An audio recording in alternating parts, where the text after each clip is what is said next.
ಇದೇ ಸಂದರ್ಭದಲ್ಲಿ ವಸುದೇವ ಕೃಷ್ಣನನ್ನ ಕರ್ಕೊಂಡು ಬರ್ತಾ ಇದ್ದಾನೆ. ಆಗ ವಾತಾವರಣ ಹೇಗಿತ್ತು ಅಂತ ವರ್ಣನೆ ಮಾಡ್ತಾರೆ.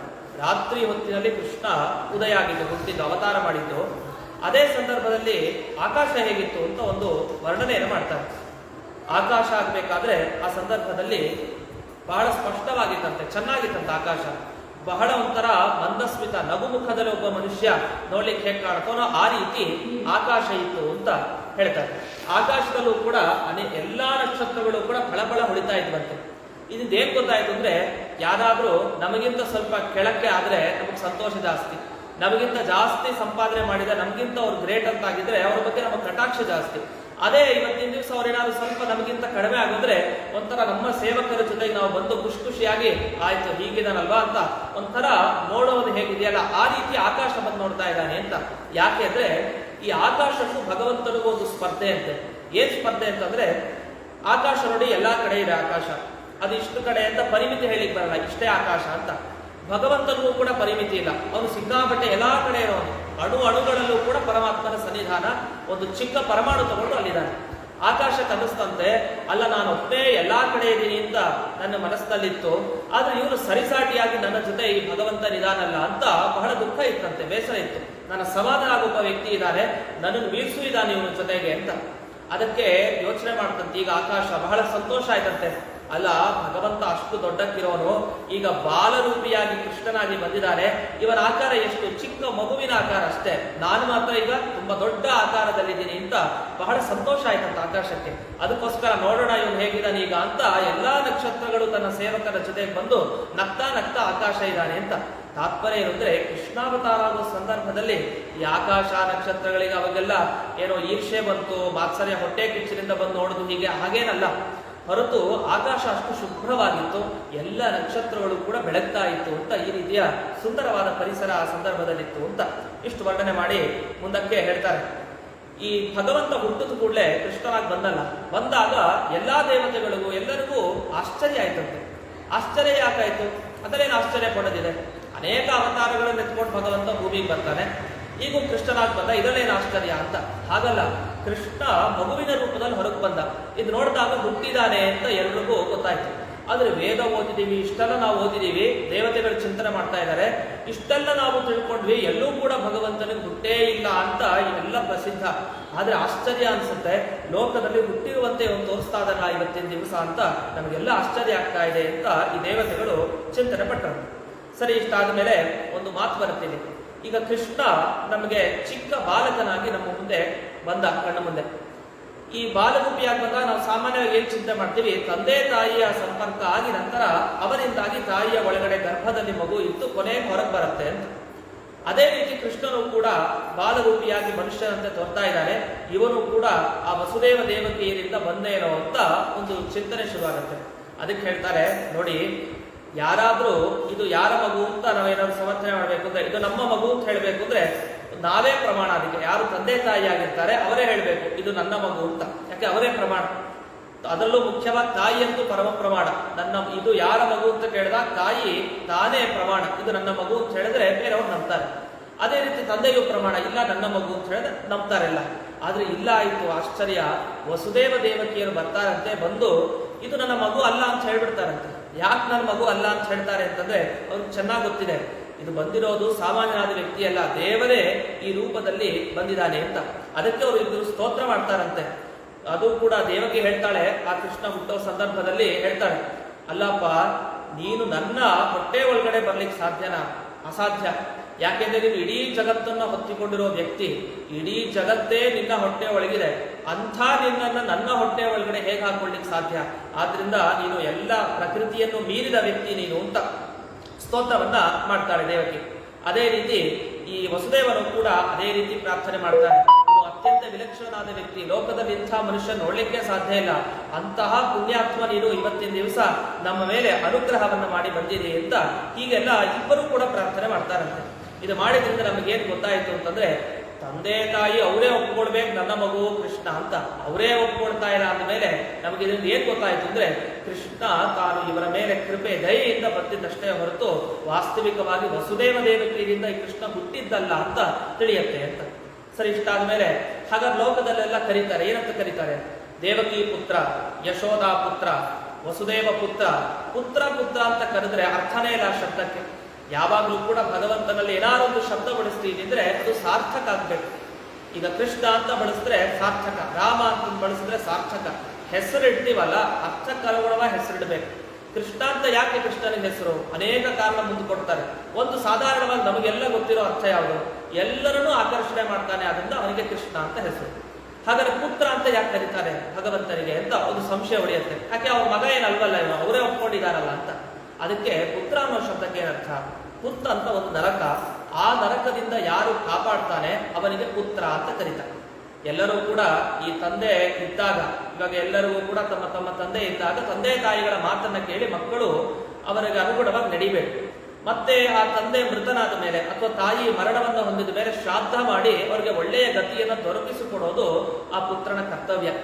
ಆದ್ರೆ ಕೃಷ್ಣ ನೋಡಿ, ಇವನು ಎಲ್ಲರಿಗೂ ಮಕ್ಕಳು ಒಂದು ರೀತಿಯಲ್ಲಿ. ಪುತ್ರ ಅಂದ್ರೆ ಬರೀ ವಸುದೇವರ ಪುತ್ರ, ಯಶೋದೆಯ ಪುತ್ರ, ದೇವಕಿ ಪುತ್ರ ಅಲ್ಲ, ನಮ್ಮ ಎಲ್ಲರ ಮಕ್ಕಳು ಕೃಷ್ಣ. ಯಾಕೆ ಅಂತಂದ್ರೆ ಎಲ್ಲರನ್ನೂ ಕೂಡ ನರಕದಿಂದ ಉದ್ಧಾರ ಮಾಡ್ತಾನೆ ಅವನನ್ನ ಸೇವೆ ಮಾಡಿದ್ರೆ. ಹಾಗಾದ್ರೆ ಅವನ ಪುತ್ರ ಅನ್ನೋದು ಒಳ್ಳೆ ಸಾರ್ಥಕವಾದ ಹೆಸರು ಅವನಿಗೆ ಅಂತ ಈ ದೃಷ್ಟಿಯಲ್ಲಿ ತಿಳ್ಕೊಳ್ಬೇಕು ಅಂತ ವಾದಿರಾಜರು ಇಲ್ಲಿ ವರ್ಣನೆ ಮಾಡ್ತಾ ಮುಂದೆ ಹೇಳ್ತಾರೆ. ಈ ಕೃಷ್ಣ ಯಾಕೆ ನಮ್ಮ ಮಗು ಅಲ್ಲ ಅಂತ ಒಂದು ಕಾರಣವನ್ನು ಕೂಡ ಇಲ್ಲಿ ವಾದಿರಾಜರು ತಿಳಿಸ್ತಾರೆ. ಯಾಕೆ ನಮ್ಮ ಮಗು ಅಲ್ಲ ಅಂದ್ರೆ ವಸುದೇವ ದೇವಕಿಯರ ಮಗು ಅಲ್ಲ ಅಂತ ಕಾರಣ ಕೊಡ್ತಾರೆ. ಯಾಕೆ ಅಂದ್ರೆ ನೋಡಿ, ಹುಟ್ಟೋ ಮಗು ನಾವು ನೋಡ್ತೀವಿ ಲೋಕದಲ್ಲಿ, ಹುಟ್ಟೋ ಮಗು ಯಾವ್ದಾದ್ರು ಶಂಖಚಕ್ರ ಹಿಡ್ಕೊಂಡು ಬರತ್ತ? ಯಾವ ಮಗುನು ಶಂಖಚಕ್ರ ಹಿಡ್ಕೊಂಡು ಬರಲ್ಲ. ಅದ್ರ ಜೊತೆಗೆ ಕೌಸ್ತುಭ ಮಣಿ ಅಂತೆ, ಒಳ್ಳೆಯ ರೇಷ್ಮೆ ವಸ್ತ್ರ ಅಂತೆ. ಇದೆಲ್ಲ ಹುಟ್ಟಬೇಕಾದ್ರೆ ಅಂದ್ರೆ ಗರ್ಭದಿಂದ ಹೊರಗೆ ಬಂದು ಕೂಡಲೇ ಹೀಗೆಲ್ಲ ಮಗು ಇರತ್ತ. ಆಮೇಲೆ ನಾವು ಅದಕ್ಕೆ ಅಲಂಕಾರ ಮಾಡೋದು ಅದೆಲ್ಲ ಬೇರೆ ವಿಷಯ. ಅದ್ರ ಮುಂಚೆ ಹೀಗೆಲ್ಲ ಇರತ್ತಾ? ಇಲ್ಲ. ಆದ್ರೆ ಇಲ್ಲೇನಾಯ್ತು, ವಸುದೇವ ದೇವಕಿಯರಲ್ಲಿ ಹೊರಗೆ ಬಂದಲ್ಲ ಕೃಷ್ಣ, ಗರ್ಭದಿಂದ ಹೊರಗೆ ಬಂದು ಕೂಡ ನೋಡಿದ್ರೆ ಸುದರ್ಶನ ಚಕ್ರ, ಈ ಕಡೆ ಶಂಖ ಮತ್ತೆ ಗದೆ ಇದೆಲ್ಲ ಇಟ್ಕೊಂಡು ಬಂದಿದೆ ಮಗು. ಅದ್ರಿಂದ ಏನರ್ಥ ಆಯ್ತು ಅಂದ್ರೆ ಇವನು ಸಾಮಾನ್ಯನಾದ ಮನುಷ್ಯನಲ್ಲ. ಆ ವಸುದೇವನ ವೀರ್ಯದಿಂದ ಒಳಗಡೆ ದೇವಕಿಯ ಒಳಗಡೆ ಹೋಗಿ ಆ ಗರ್ಭದಲ್ಲಿ ವಾಸವಾಗಿದ್ದು ಹೊರಗೆ ಬಂದ ಸಾಮಾನ್ಯ ವ್ಯಕ್ತಿ ಅಲ್ಲ ಅಂತ ನಮಗೆ ಈ ವಿಷಯದಿಂದ ತಿಳಿಯುತ್ತೆ ಅಂತ. ಹೀಗೆ ಅನೇಕ ವಿಷಯಗಳನ್ನ ಇಲ್ಲಿ ವಾದಿರಾಜರು ಸುಂದರವಾಗಿ ನಿರೂಪಣೆ ಮಾಡ್ತಾ ಹೋಗ್ತಾರೆ. ಅಷ್ಟೇ ಒಂದು ಮಾತು ಹೇಳ್ತಾರೆ, ಸರಿ ಮನುಷ್ಯನೇನೋ ಅಲ್ಲ, ಇದು ದಿಢೀರಂತ ಗರ್ಭದ ಒಳಗಡೆ ಹೋಗಿ ಗರ್ಭದ ಹೊರಗಡೆ ಹೀಗೆಲ್ಲ ಬರೋದು ಹೇಗೆ ಸಾಧ್ಯ? ಇವನು ಅಂಥ ಶಕ್ತಿ ಏನಾರಿದೆಯಾ ಅಂದ್ರೆ ಅದಕ್ಕೊಂದು ತಮಾಷೆ ಮಾತಾಡ್ತಾರೆ. ಅಲ್ಲ, ಲೋಕದಲ್ಲಿ ಪಿಶಾಚಿಗಳೇ ಹೇಗ್ ಬೇಕಾದ್ರೂ ದೇಹದಲ್ಲಿ ಪ್ರವೇಶ ಮಾಡ್ತಾವೆ, ಓಡಾಡ್ತಾರೆ. ಇವನು ಯಾರು? ಸಕಲ ಬ್ರಹ್ಮಾಂಡಕ್ಕೆ ಅಧಿಪತಿ ಸ್ವಾಮಿ ದೇವರು. ಅಂತಹ ವ್ಯಕ್ತಿಗೆ ಇಂಥ ಶಕ್ತಿ ಅಲ್ವಾ? ಸ್ವಲ್ಪ ಶಕ್ತಿ. ಲೋಕದಲ್ಲಿ ಕ್ಷುಲ್ಲಕವಾದ ಪಿಶಾಚಿಗಳಿಗೆ ಅಂತಹ ಶಕ್ತಿ ಇದ ಮೇಲೆ ಭಗವಂತನಿಗೆ ಅಂತಹ ಶಕ್ತಿ ಇರೋದು ಸುತರಾಂ ಸಂಭಾವಿತನೇ ಅಂತ. ಇದಾದ್ಮೇಲೆ ನರಸಿಂಹದೇವರ ಒಂದು ಆಕೃತಿಯನ್ನು ಚಿಂತನೆ ಮಾಡ್ತಾರೆ. ನೋಡಿ, ಭಗವಂತನ ಈ ರೂಪದಲ್ಲಿ ನಮಗೆ ಸ್ವಲ್ಪ ಗೊಂದಲ ಆಗ್ಬೋದು. ಏನ್ ಗೊಂದಲ ಆಗ್ಬೋದು? ಇಲ್ಲ, ಭಗವಂತನಿಗೂ ತಂದೆ ತಾಯಿ ಇರ್ತಾರೆ ಭೂಲೋಕಕ್ಕೆ ಬಂದಾಗ ಅಂತ. ಆದ್ರೆ ನರಸಿಂಹದೇವರ ಅವತಾರ ನೆನಪಿಸ್ಕೊಳ್ಳಿ, ನಮ್ಮೆಲ್ಲರಿಗೂ ಪ್ರಸಿದ್ಧ. ನರಸಿಂಹ ಹೇಗ್ ಬಂದ? ಕಂಬದಿಂದ ಬಂದ. ಕಂಬ ಏನು ಗಂಡೋ ಹೆಣ್ಣು ಎರಡೂ ಅಲ್ಲ, ಕಂಬ ಜಡ. ಜಡದಿಂದ ಹೊರಗೆ ಬರ್ತಾನೆ ಇದೇನು ಅರ್ಥ? ಆ ಭಗವಂತ ತಾನು ಹೊರಗೆ ಬರಲಿಕ್ಕೆ ಸ್ತ್ರೀಯ ಸಂಪರ್ಕವೂ ಬೇಡ, ಪುರುಷನ ಸಂಪರ್ಕವೂ ಬೇಡ, ಹಾಗೆ ಬರ್ತಾನೆ ಅಂತ. ಅಲ್ಲೊಂದು ನಮ್ಮ ಗುರುಗಳೊಂದು ಮಾತನ್ನು ಹೇಳ್ತಾ ಇದ್ರು, ನರಸಿಂಹನ ಆಕಾರ ಯಾಕೆ ಹಾಗಾಯ್ತು ಅಂತ ಅಲ್ಲೊಂದು ಅಂಶ ಹೇಳ್ತಾ ಇದ್ರು. ಏನ್ ಹೇಳ್ತಾ ಇದ್ರು ಅಂದ್ರೆ, ನರಸಿಂಹ ವಿಚಿತ್ರವಾಗಿ ಬಂದಲ್ಲ, ಈ ಕಡೆ ಮನುಷ್ಯನೂ ಅಲ್ಲ ಪೂರ್ಣ, ಈ ಕಡೆ ಸಿಂಹವೂ ಅಲ್ಲ ಪೂರ್ಣ, ಹೀಗೆ ಎರಡೆರಡಾಗಿ ಬಂದ್ಬಿಟ್ಟ. ಯಾಕೆ ಬಂದ ಈ ರೀತಿ ಭಗವಂತ ಅಂತ ಅವಾಗ ಹೇಳ್ತಾ ಇದ್ರು. ನೋಡಿ, ಹೊರಗಡೆ ಮಗು ಅಳ್ತಾ ಇದೆ, ಮನೆ ಒಳಗಡೆ ಅಡಿಗೆ ಮನೆಯಲ್ಲಿ ತಾಯಿ ಏನೋ ಕೆಲಸ ಮಾಡ್ತಾ ಇದ್ದಾಳೆ. ತಾನು ಏನೋ ಆ ಹಿಟ್ಟನ್ನು ಮೈ ಮೇಲೋ ಏನೋ ಹಾಕೊಂಡ್ಬಿಟ್ಟಿದ್ದಾಳೆ, ಆ ಗಡಿಬಿಡಿ ಆಗ್ಬಿಟ್ಟಿದೆ, ಏನೋ ಹಾಕೊಂಡಿದ್ದಾಳೆ. ಆ ಸಂದರ್ಭದಲ್ಲಿ ಮಗು ಹೊರಗಡೆ ಕೂತ್ಕೊಡ್ತಾ ಇದೆ, ಬಾ ಬಾ ಅಂತ ಅಮ್ಮ ಅಂತ ಕರಿತಾ ಇದೆ. ಕರೆದಾಗ ತಾಯಿ ತಾನು ಕ್ಲೀನಾಗಿ ಮಾಡ್ಕೊಂಡು ತನ್ನ ದೇಹವನ್ನು ಬರೋದಿಲ್ಲ, ಹೇಗೋ ಒಟ್ಟು ಮಗು ಕೂಗ್ತಾ ಇದೆ ಅನ್ನೋ ಕಾರಣಕ್ಕೆ ಬೇಗ ಓಡಿ ಬರ್ತಾಳೆ. ಆಗ ಆ ತಾಯಿ ಹೇಗಿರ್ತಾಳೆ? ಏನೋ ಹಿಟ್ಟನ್ನು ಚಲ್ಕೊಂಡಿದ್ದಾಳೆ ಮೈ ಮೇಲೆ, ಆ ಸೀರೆ ಆಚೆ ಈಚೆ ಇದೆ, ಹಾಗೆ ಬಂದ್ಬಿಟ್ಟಿದ್ದಾಳೆ. ಅದೇ ರೀತಿ ಭಗವಂತ ಏನ್ ಮಾಡ್ತಾ ಇತ್ತು ಪ್ರಿಪರೇಷನ್. ಆದ್ರೆ ಈ ಪ್ರಹ್ಲಾದ ಕರೆದು ಕೂಡ್ಲೆ ಎಲ್ಲಿರ್ತೋ ಹಾಗೆ ಓಡ್ ಬಂದ್ಬಿಟ್ಟ. ನೋಡಿದ್ರೆ ಈ ಕಡೆ ಸಿಂಹನೂ ಅಲ್ಲ, ಈ ಕಡೆ ಮನುಷ್ಯನೂ ಅಲ್ಲ ಅನ್ನುವ ರೀತಿಯಲ್ಲಿ ಇದ್ದಾನೆ ಅಂತ. ಅಂತೂ ಏನೇ ಇರಲಿ, ಈ ನರಸಿಂಹದೇವರ ಅವತಾರ ನಮಗೆ ಸ್ಪಷ್ಟ. ಭಗವಂತನಿಗೆ ತಾನು ಗರ್ಭವಾಸವನ್ನು ಪಡೆದೇ ಹೊರಗೆ ಸ್ತ್ರೀ ಪುರುಷರ ಸಂಪರ್ಕದಿಂದ ಬರಬೇಕು ಅಂತಿಲ್ಲ ಅಂತ. ಸರಿ, ಇಷ್ಟೆಲ್ಲ ಆದ್ಮೇಲೆ ಮುಂದಕ್ಕೆ ಒಂದು ವಿಷಯವನ್ನ ಹೇಳ್ತಾರೆ. ಕವಾಟ ಉದ್ಘಾಟ್ಯ ಗ್ರಹಾಣಿವತ್ವ ಅಂತ. ಅಲ್ಲೆಲ್ಲ ಭಗವಂತ ಹುಟ್ಟಿದ ಕೂಡಲೇ ದಿಢೀರಂತ ಈ ದೇವಕಿಯರೆಲ್ಲ ಏನಿದ್ರು ಒಳಗಡೆಯಲ್ಲಿ ಸರಪಳಿಯ ಆ ಜೈಲಿನ ಒಳಗಡೆ ಏನಿದ್ರು, ಆಗ ಬಾಗಿಲೆಲ್ಲ ಮುರಿದು ಹೋದುವ ಬಾಗಿಲಿನ ಚಿಲುಕಗಳೆಲ್ಲ ಅಂತ ವರ್ಣನೆ ಮಾಡ್ತಾರೆ. ಯಾಕೆ ಅಂದ್ರೆ ಅಲ್ಲಿ ಮೇಲೆ ಚಂದ್ರನಿಗೆ ಖುಷಿ ಆಯ್ತಂತೆ, ನನ್ನ ವಂಶದಲ್ಲಿ ಭಗವಂತ ಬರ್ತಾ ಇದ್ದಾನೆ, ನಾನು ನೋಡ್ಬೇಕು ಅಂತ ಹೇಳಿ ತಾನೇ ಆ ಮರದ ಬಾಗಿಲುಗಳ ಕೀಲಿಕೈ ಏನಿರುತ್ತಲ್ಲ ಅದೆಲ್ಲ ಮುರಿದು ಹಾಕ್ಬಿಟ್ಟಿದ್ದ ಅಂತ ಒಂದು ಸುಂದರವಾದ ವರ್ಣನೆಯನ್ನು ಈ ಸಂದರ್ಭದಲ್ಲಿ ಮಾಡ್ತಾರೆ. ಇಷ್ಟಾದ ಮೇಲೆ ವಸುದೇವ ತಾನು ಈ ಕೃಷ್ಣನನ್ನ ಹೊತ್ಕೊಂಡು ಬರ್ತಾ ಇದ್ದಾನೆ.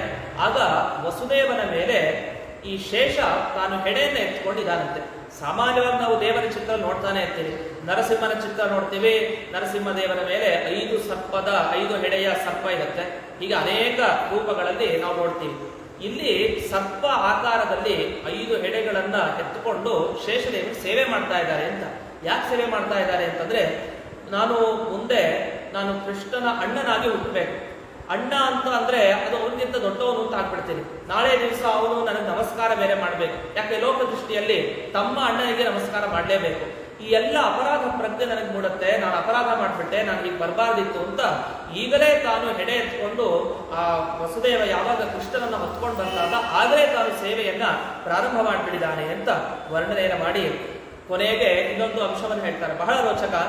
ಈ ಕೃಷ್ಣ ಅವತಾರ ಮಾಡಿದಾಗ ಅದು ರಾತ್ರಿ ಹೊತ್ತು ಬಂದಾಗ ಅವಳೆ ಕಳ್ಳ ಮಾರ್ಗ ಅಲ್ವಾ, ರಾತ್ರಿ ಯಾಕೆ ಬರ್ಬೇಕಾಗಿತ್ತು? ಅಖಿಲಾಂಡ ಕೋಟಿ ಬ್ರಹ್ಮಾಂಡ ನಾಯಕ ನಮ್ಮ ಕೃಷ್ಣ ಎಂಥ ರಾಜವೈಭವದಿಂದ ಬರಬೇಕಾಗಿತ್ತು. ಹೋಗಿ ರಾತ್ರಿ ಇದೆ, ಅಂಥ ಮಳೆ ಬೇರೆ ಅವಸ್ಥೆ, ಆ ವಸುದೇವ ಓಡಿಕೊಂಡು ಆ ನದಿಯಲ್ಲಿ ಸಾಕೊಂಡು ಬರ್ಬೇಕಾ? ಇದೆಲ್ಲ ಪರಿಸ್ಥಿತಿ ಬೇಕಾದ್ರೆ ಹಾಗಲ್ಲ. ವೈಭವ ಎಂಥದ್ದು ಅಂದ್ರೆ ಕೃಷ್ಣ ಬರ್ಬೇಕಾದ್ರೆ ಬ್ರಹ್ಮಾದಿ ದೇವತೆಗಳೆಲ್ಲ ಸಾಲಾಗಿ ನಿಂತಿದ್ರಂತೆ ಆಚೆ ಈಚೆ. ಅಂದ್ರೆ ಎಲ್ಲರೂ ನಮಸ್ಕಾರ ಮಾಡ್ತಾ ಇದ್ದಾರಂತೆ. ಇಂಥ ವೈಭವ ಯಾವ್ದಾರೊಬ್ಬ ಲೋಕದಲ್ಲಿರೋ ರಾಜನಿಗೋ ನಮಗೋ ಸಿಗತ್ತಾ? ಎಲ್ಲಾ ಬ್ರಹ್ಮಾದಿ ದೇವತೆಗಳೇ ಸಾಲಾಗಿ ನಿಂತು ನಮಸ್ಕಾರ, ಉದ್ದಂಡ ನಮಸ್ಕಾರ ಮಾಡ್ತಾ ಇದ್ದಾರೆ. ಅಷ್ಟೇ ಅಂದ್ರೆ ಅಲ್ಲೊಂದು ರೋಚಕತೆ ಇದೆ. ಎಲ್ಲ ನಮಸ್ಕಾರ ಮಾಡ್ತಾ ಇದ್ದಾರಲ್ಲ ಬ್ರಹ್ಮಾದಿ ದೇವತೆಗಳು. ಯಾಕೆ ಮಾಡ್ತಾ ಇದ್ದಾರೆ ಅಂದ್ರೆ ಕೃಷ್ಣನಿಗೆ ಹೇಳ್ಕೊಡ್ತಾ ಇದ್ದಾರಂತೆ ಲಘುಮಿಯಿಂದ, ಅಲ್ಲಪ್ಪ ಕೃಷ್ಣ, ನೀನು ಮಗುವಾಗಿ ಭೂಲೋಕಕ್ಕೆ ಬರ್ತೀಯ, ನಿನಗೆ ಬೇರೆಯವ್ರು ನಮಸ್ಕಾರ ಮಾಡೋದು ಇದುವರೆಗೂ ಪರಿಚಯನೇ ಇಲ್ಲ.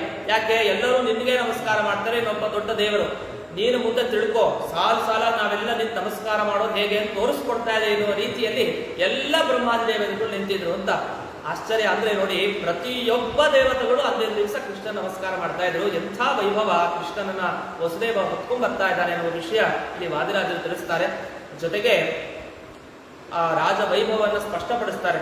ರಥ ಯಾರು ಅಂದ್ರೆ ಈ ವಸುದೇವನೇ ರಥ ಅಂತೆ, ತನ್ನ ಕೈಯೇ ರಥ, ಭಗವಂತನ ಕೈಯಲ್ಲಿ ಹಿಡ್ಕೊಂಡಿದ್ದಾನೆ. ಮತ್ತೆ ತಾನು ಆಭರಣ ಹಾಕೊಂಡಿದ್ದಾನೆ ವಸುದೇವ. ಆಭರಣಗಳೆಲ್ಲ ಶೋಭಾಯಮಾನ, ರಥಕ್ಕೆ ಆಭರಣಗಳಿದ್ದ ಹಾಗೆ ಅಂತೆಲ್ಲ ವರ್ಣನೆ ಮಾಡಿ ಅಂತೂ ಕೃಷ್ಣನನ್ನ ಕರ್ಕೊಂಡ್ಬರ್ತಾ ಇದ್ದ ಅನ್ನುವಲ್ಲಿಗೆ ಈ ಮೊದಲನೇ ಸರ್ಗದ ಮುಕ್ತಾಯ.